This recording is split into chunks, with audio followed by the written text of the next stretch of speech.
Son las 6:55 minutos. Buenos días, dominicanos, dominicanas, ciudadanos, ciudadanas del mundo. Julio Martínez Pozo. Los comentarios de los temas más importantes en el programa de mayor influencia de la radio y la televisión nacionales. Entonces, señores, vamos a identificar de inmediato, los temas que tenemos en este jueves 16 de septiembre del año 2021. Que son tres temas que vamos a tratar en estos comentarios en el día de hoy. Vamos a ver aquí. El gobierno evidencia en diálogo su prioridad, que es la reforma constitucional. Faustina Guerrero, otra diputada vinculada a la narcopolítica, se dice fácil. Lo que no son fáciles son las implicaciones de eso para el país. Entonces, ¿qué busca Estados Unidos? ¿Qué busca Estados Unidos acorralando al gobierno del presidente Abinader con el tema de la narcopolítica? ¿Y por qué se produce eso? Son de las cosas de las que nos proponemos, pues, reflexionar en el día de hoy con relación a esos temas. Hablemos primero del diálogo, de lo que ocurrió en el día de ayer.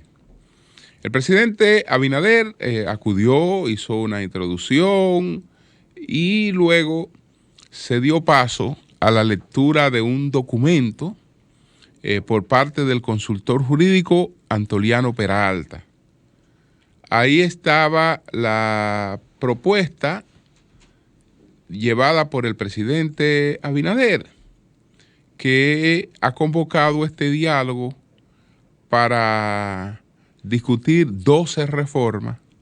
Sin embargo, en el documento que se presentó en el día de ayer, solo hay un aspecto de esas reformas que está planteando el presidente Abinader, que es el de la reforma constitucional.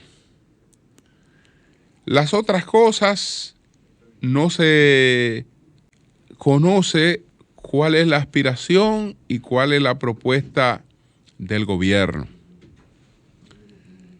El consultor jurídico sugirió que algunos de esos temas, pues, el gobierno puede encaminarlo sin el diálogo, es decir, sin la necesidad del consenso en el diálogo, porque todo el mundo sabe que el PRM tiene una mayoría en el Congreso y con su mayoría puede aprobar todas aquellas iniciativas que conlleven una mayoría simple. Sin embargo, para aquellos temas que requieren mayorías especializadas, esos temas tienen que pasar por el consenso. Y entonces, los temas que no requieren mayoría especializada, si el gobierno no lo iba a tratar en el diálogo porque no tenía necesidad de hacerlo, pues tampoco debió plantearlo dentro de esos temas.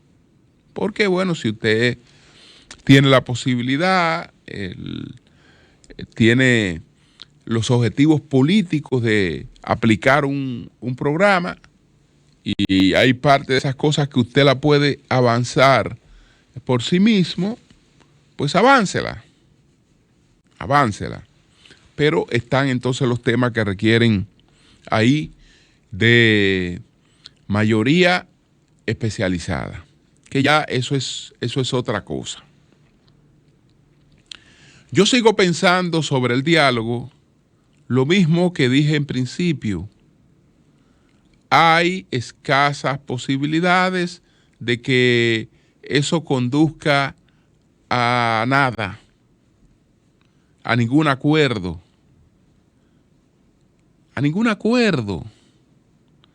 porque ese diálogo, su composición, su integración es esencialmente mediática, es decir, esa es una convocatoria que está dirigida al debate nacional, no necesariamente a la búsqueda de acuerdos y de consensos.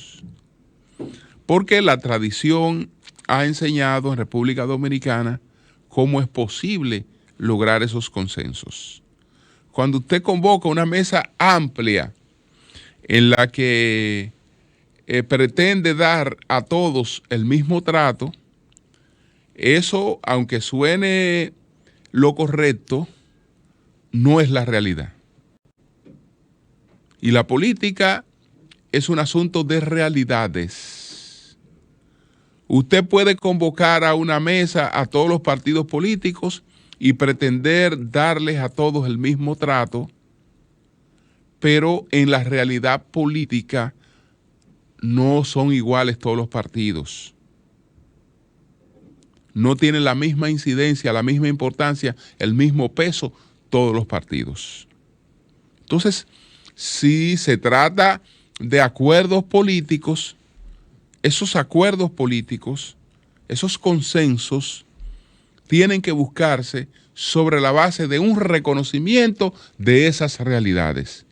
Si lo que pretendemos es un idealismo en que, mire, aquí hay una mesa, en esta mesa todos vamos a opinar, después haremos un consenso entre todos y todo es igual, todo es lo mismo. Olvídese que ahí se está discutiendo para tener temas que de vez en cuando, como ha ocurrido en esta oportunidad, traten de contener otros temas. Traten de conducir la atención hacia otros temas. Ese es el objetivo. Ese es el objetivo. Cuando el presidente Abinader quiera realizar una reforma constitucional, cuando la quiera realizar, el presidente Abinader se va a sentar a conversar con Danilo Medina. Se va a sentar a conversar con Leonel Fernández. Va a hablar con Hipólito Mejía. Y como sumo, hablará con Peña Guava y los reformistas. Cuando quiera hacer una reforma constitucional. Ahora, cuando quiera tener mecanismos para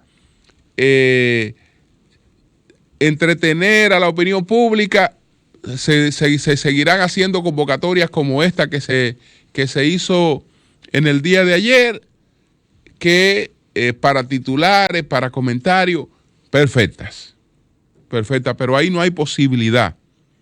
Ahí no hay posibilidad de llegar a ningún acuerdo. Por ejemplo, hay 12 pequeños partidos que están agrupados en una federación de partidos. ¿Cómo deberían estar representados esos partidos en una mesa que quiera realmente avanzar? Esos partidos deberían tener una representación. Una representación. Deberían tener una representación, es decir, ellos discuten sus ideas entre ellos, entre estos partidos minoritarios, y se hacen representar en ese diálogo. Pero allí con cada uno de esos partidos representados, opinando, tomando prensa, etcétera, olvídese que eso es entretención. Eso es entretención, porque en la realidad, ¿quién es la legitimidad del diálogo? ¿Quién representa la legitimidad del diálogo? La legitimidad del diálogo la representa el principal partido de oposición, que es el Partido de la Liberación Dominicana. Esa es la legitimidad de ese diálogo. Sin el PLD en ese diálogo, el diálogo carece de legitimidad, carecería de legitimidad. Y mire, el PLD está, y no creo que tenga en cuestionamiento su permanencia, es decir, que eso no es un asunto que está en cuestionamiento. Lo que estoy es poniendo en claro cuál es la realidad a la hora de las decisiones políticas. La realidad es que ahí hay un diálogo. El diálogo tiene legitimidad porque está participando la oposición. Por eso tiene legitimidad. Si ponemos un escenario en el que no está presente la oposición, en la que no está presente el PLD, entonces ya el diálogo carece absolutamente de consenso. ¿Por qué? Porque en el caso, por ejemplo, de la Fuerza del Pueblo, si el PLD no estuviera en el diálogo, a la Fuerza del Pueblo le fuera muy incómodo estar en el diálogo. ¿Por qué les resultara incómodo estar en el diálogo? Porque la única posibilidad de crecer que tiene la Fuerza del Pueblo está en tratar de identificarse como un partido opositor. Entonces, sin el PLD estaría en el diálogo la Fuerza del Pueblo como parte del coro gubernamental. Y entonces ahí tendría necesariamente también que abstenerse de participar en el diálogo. Y porque de lo contrario dejaría al PLD a la cabeza de la oposición, diferenciándose de todas las demás organizaciones. Entonces, si no se parte de esa realidad y a la hora de la hora se busca un mecanismo de entendimiento para las cosas que se quieran realmente avanzar, lo otro es pérdida de tiempo. Vamos a ver cuál fue el documento que presentó Antoliano Peralta y qué es lo fundamental, qué es lo primero que está planteando. Lo primero que está planteando es sacar al Procurador General de la República. Desde luego, esto es una modificación constitucional. Y todo lo que se presentó ayer está en el orden de la modificación constitucional. Y exclusivamente se presentó lo que tiene que ver con la modificación constitucional. Que entonces, en este caso, la presencia del presidente Abinader era para esto. Entonces, lo primero que están planteando es la eliminación de que el Procurador General de la República no sea parte del Consejo Nacional de la Magistratura. En cierta medida una contradicción, porque el Procurador General de la República ya resolvimos el problema de la dependencia.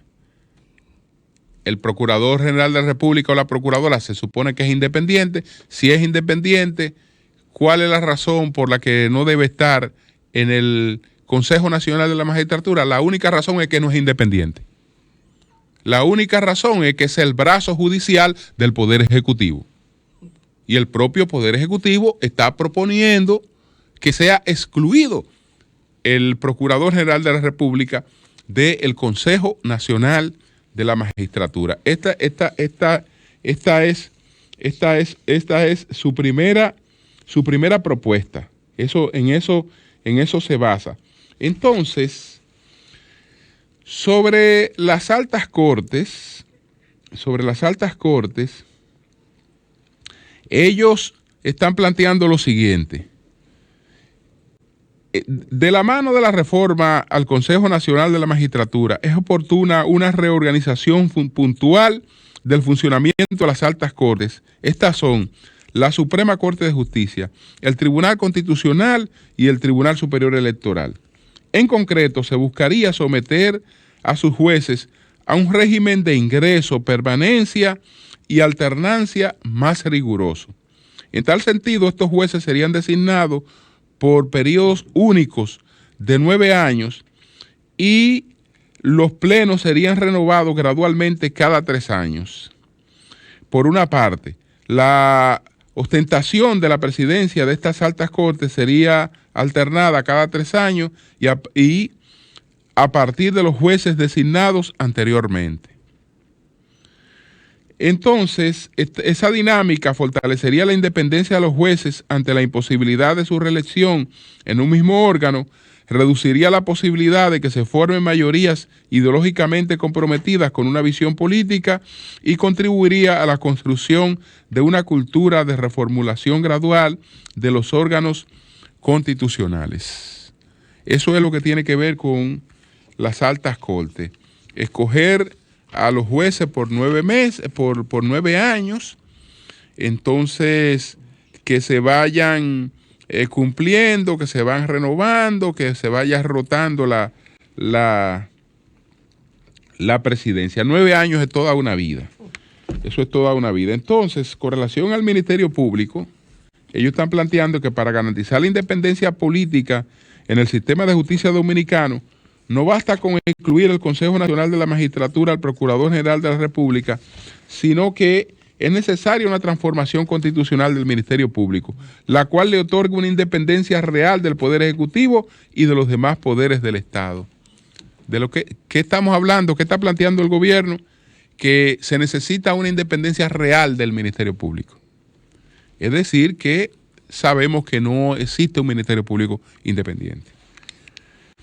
A la vez, se sujetaría a los titulares del Ministerio Público a un régimen de ingreso, permanencia y fiscalización más riguroso, estableciendo nuevos requisitos y formas de designación, así como incluyéndoles dentro de las invitaciones a las cámaras legislativas y a las interpelaciones del Congreso Nacional. Entonces, la representación de la administración pública. Como parte de los procesos de reestructuración de la administración pública, se reorganizaría la figura del Procurador General Administrativo para que éste se convierta en el abogado general de la Administración Pública, titular de un órgano desconcentrado del Poder Ejecutivo de conformidad con la ley. Este abogado general y sus abogados adjuntos representarían a la Administración Pública ante la jurisdicción contenciosa administrativa y ante cualquier otra que determine la ley. También se establecería un régimen de ingreso, permanencia y fiscalización más riguroso para este titular. En el marco de la reforma constitucional es imprescindible consolidar el ejercicio democrático a través de mejoras puntuales al régimen electoral relacionado principalmente con la organización de las asambleas electorales. En cuanto a los órganos electorales, además las reformas comunes a las altas cortes recaerían sobre el Tribunal Superior Electoral, se suprimiría la figura de suplente en altas cortes, fijando su pleno en un total de 5 miembros, dentro de los cuales se elegiría al presidente y su sustituto. Es decir, se van los suplentes de las altas cortes, ya no serán los miembros y suplentes, los suplentes se van aquí en este esquema. Entonces, en el proceso de formación de las leyes, otra de las formas en las que se consolidaría el ejercicio democrático es a través de la ampliación de la titularidad de la iniciativa legislativa. En ese sentido, la iniciativa legislativa popular podría ser representada por un mínimo de 25,000 ciudadanos inscritos en el registro electoral en vez del actual 2%. En el marco de esta reforma también se extendería el derecho de iniciativa legislativa a los órganos constitucionales, exclusivamente en lo que respecta al proceso de formación de sus respectivas leyes orgánicas. También se aumentarían los plazos de observación y promulgación de las leyes, con lo que cuenta el Poder Ejecutivo para que, en vez del plazo actual de 10 días, 5 días, si el asunto es declarado de urgencia, se pueda contar con un plazo razonable en razón de la envergadura de la pieza legislativa aprobada. Entonces, sobre el control de los fondos públicos, finalmente se reorganizaría a los órganos encargados del control externo e interno de los fondos públicos. Estos son la Cámara de Cuentas y la Contraloría General de la República. En cuanto a la Cámara de Cuentas, se establecería como requisito para ser miembro que durante los 5 años previos a su designación, la persona no haya estado inscrita en un partido político ni haya realizado actividad de proselitismo político de manera notoria, reconocida y constante. En cuanto a la Contraloría General de la República, se establecerían atribuciones expresas que actualmente no son contempladas con el propósito de fortalecer su rol en el control de los fondos públicos del Poder Ejecutivo. Esa fue la propuesta que presentó ayer el presidente Abinader por vía del consultor jurídico Antoliano Peralta para la reforma constitucional, que fue de lo único que se habló. Es decir, sobre los otros puntos no hay propuesta, sino solamente sobre la reforma constitucional. ¿Qué se verifica aquí? Que como dijo el presidente Abinader, ahí no hay nada que en términos personales le beneficie. Sin embargo, no tiene que haberlo. No tiene que haberlo, solamente hay que ponerle una coma a la Constitución y ya ahí hay cambios que se han producido de manera automática, porque ya su elección que fue producto de una Constitución anterior, pues con una nueva Constitución se llama borrón y cuenta nueva. No tiene que haber nada y no creo que sea ese su interés tampoco. No creo que sea ese su interés, pero no tiene que haber nada. Es decir, lo de que yo no tengo nada ahí que me beneficie, eso se lo puede ahorrar porque eso es automático. Eso es realmente automático. Sobre el Consejo Nacional de la Magistratura, antes de pasar a otro tema, hay cosas sencillas para nosotros garantizar una mayor independencia del Consejo Nacional de la Magistratura, porque nosotros creemos ahora que el problema se resuelve sacando al procurador, que ahí tenemos un mejor Consejo de la Magistratura sacando al procurador. No, tenemos un mejor Consejo de la Magistratura cuando nada se ponga por encima del valor soberano del voto, que el que determina cuáles son las mayorías que participan del Consejo Nacional de la Magistratura, el que lo determina es el soberano, es el elector, con los votos que le da a cada partido, determina cuál es la primera mayoría y determina cuál es la segunda mayoría, cuál es la tercera y cuál es la cuarta. Entonces, no podemos estar hablando tontería de institucionalidad cuando a la hora de escoger a los miembros del Consejo Nacional de la Magistratura, nos pasamos por cualquier lado el voto soberano, es decir, el peso del voto soberano. Nos burlamos de lo que el elector ha determinado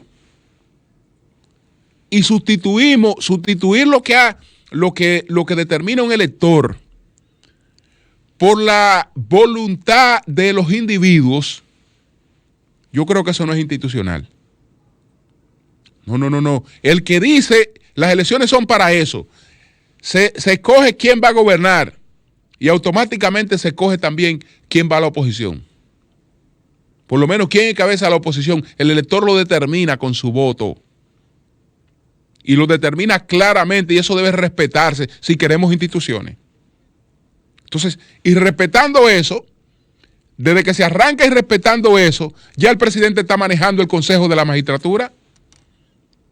Desde que el presidente se mete en la elección que tiene que hacer el Senado para vulnerar el derecho de la segunda mayoría, ya él se está metiendo directamente en la composición del Consejo. ¿Por qué? Porque ya está cogiendo el consejo que él quiere para empujar los temas que él quiere empujar. Entonces después no puede estar hablando de institucionalidad. Después no puede estar hablando de institucionalidad. Es decir, cuando usted desconoce al soberano y lo que el soberano ha determinado con el propio voto que lo ha escogido a usted, ahí ya la institucionalidad queda un poquito perdida. Pero pasamos inmediatamente al caso de Faustina, donde no nos detendremos mucho porque conecta con el otro tema.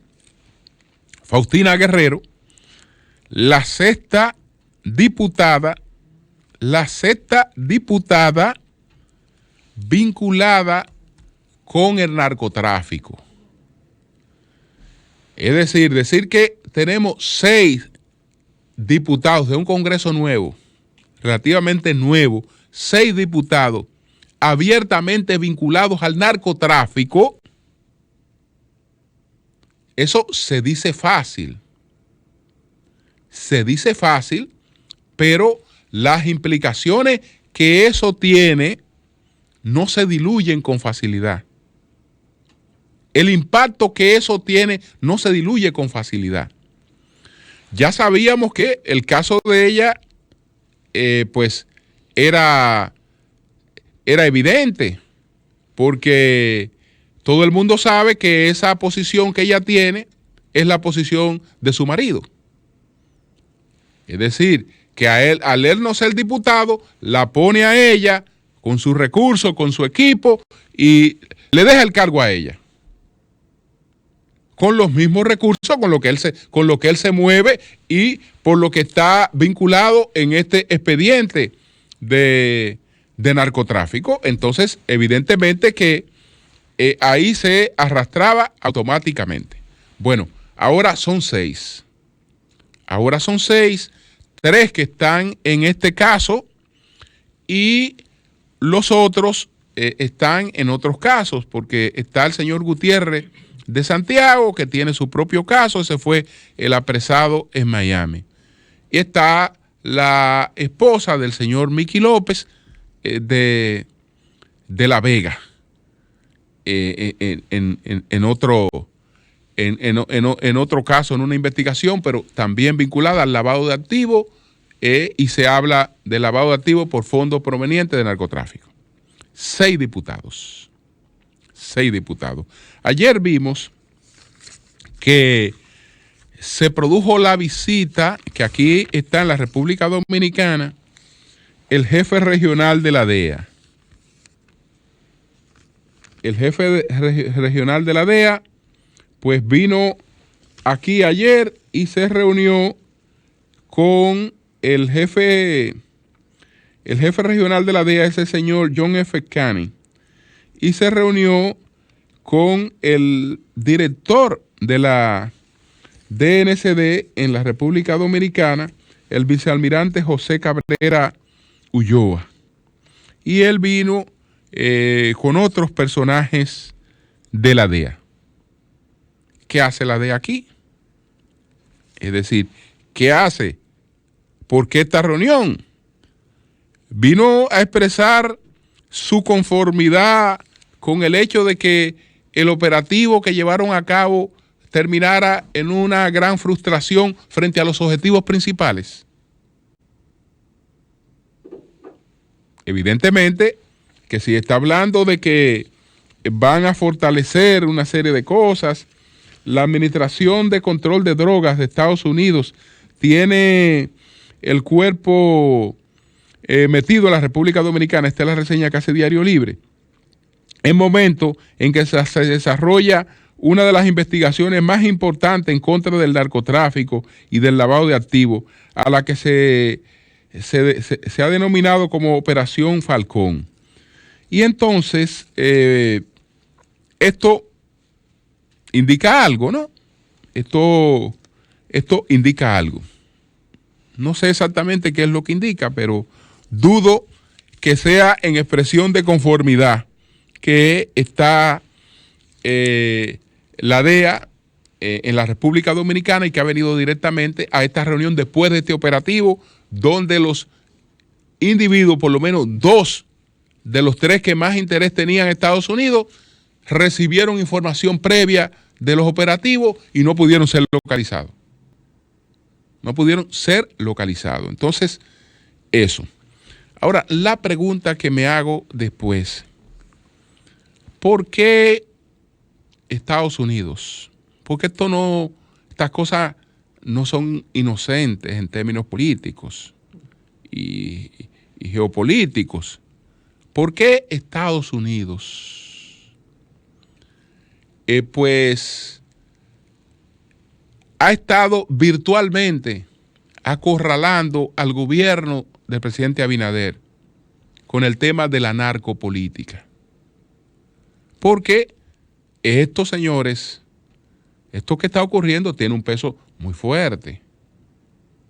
Muy fuerte. Esto no es que se diluye, que ayer yo presenté una propuesta de reforma constitucional, etcétera. No. Estados Unidos ha estado insistiendo en la identificación de legisladores vinculados al narcotráfico. Por purita casualidad,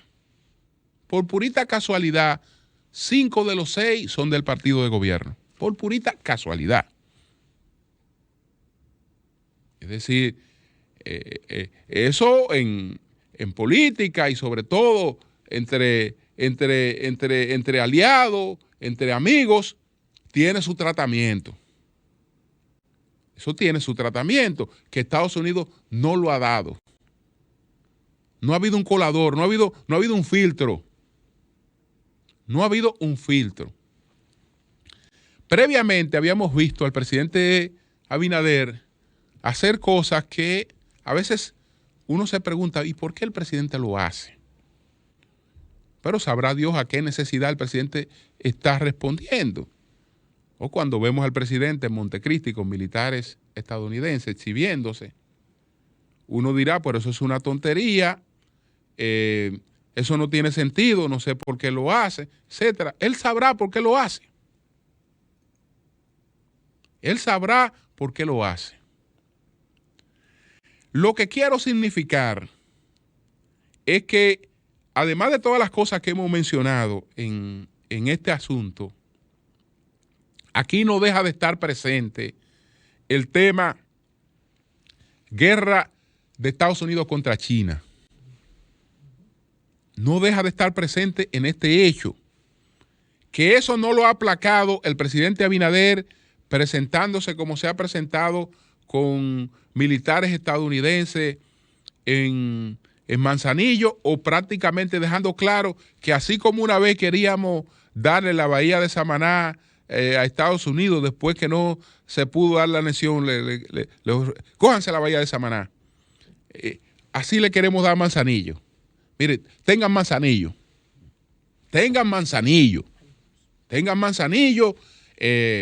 Y bueno, relación a China, para no dejar el relato de que vacuné con China y de que resolví el problema de la vacunación con China, para no dejar ese relato abierto, impongo una tercera dosis sin ningún tipo de demostración científica de que sea necesaria y establezco que no, que tiene que ser distinta a la China. Es decir, eso es político también. Eso es político. Pero, ¿y cómo es que esos gestos tan abiertos han valido de poco? Que insisten en poner contra la pared al gobierno al extremo de yo no sé a dónde lo quieren llevar. Es decir, todo esto busca un mayor control y un mayor dominio sobre cualquier tipo de decisión que tenga que tomar el gobierno. Sobre cualquier tipo de decisión que tenga que tomar el gobierno. ¿Por qué? Porque es evidente que el gobierno dominicano tiene que buscar la forma de subsanar un poco esta situación que se le está presentando. Y al subsanarla, tiene que buscar las vías de entenderse con ellos. ¿Qué es lo que más quieren? Es decir, ¿qué otros gestos puede tener el gobierno para demostrar que vamos a sacar a los chinos de cualquier cosa que tenga importancia. Es decir, ¿qué otra cosa quieren que hagamos? ¿Qué otra cosa quieren que hagamos? Porque lo están colocando, por más que se simule, que mire, que... No, eso tiene unas connotaciones muy fuertes, que recientemente la aludía, porque no es el presidente Abinader el primero que eso le ocurre. No es el presidente Abinader el primero que eso le ocurre. Eso históricamente ha tenido sus connotaciones. El primero, y yo lo decía recientemente, el primer presidente dominicano que comprobó en carne propia que los Estados Unidos eran unos amigos extraños, muy extraños, y eran unos aliados muy extraños, que en cualquier momento no se comportaban como aliados. Fue el presidente Santana. En ese momento él no era presidente, porque él había sido obligado a renunciar, pero dejó en cierta medida un títere que era el presidente Regla Mota. Eso estamos hablando de 1856, por ahí, en un periodo corto del presidente Regla Mota. Entonces, Santana quiere proteger a Regla Mota, pero entiende que quien tienen que ayudarlo a proteger a Regla Mota son sus aliados estadounidenses. Y sus aliados estadounidenses miraron para otro lado. Ahí es que él llega a decir esto, llega a decir Santana lo siguiente: a esto es lo que he quedado reducido por haber firmado el tratado estadounidense. ¿Qué he ganado con la amistad con los Estados Unidos? Ni siquiera un barco de guerra que investigase la situación. Es decir, ningún tipo de solidaridad conmigo, que soy el proamericano, mientras me está llevando quien me trajo con las actuaciones del pro-europeo. Y entonces mis aliados me dejan solo. No hacen nada para ayudarme, no hacen nada para asistirme. Entonces, en estos momentos, hay una situación evidente de incomunicación, porque es claro que Estados Unidos se está presionando, que detrás de todo esto hay una presión de Estados Unidos. Y es una presión sobre el gobierno. Porque nada de esto, señores, la lucha contra el narcotráfico, nada de esto está al margen de la conducción de los intereses políticos. Nada de esto está al margen. Detrás de todas estas cosas siempre hay una serie de componentes que son los que nos explican, pero venga acá, y cómo es que, caramba, porque eso es muy fuerte, señores, muy fuerte. Cambio y fuera.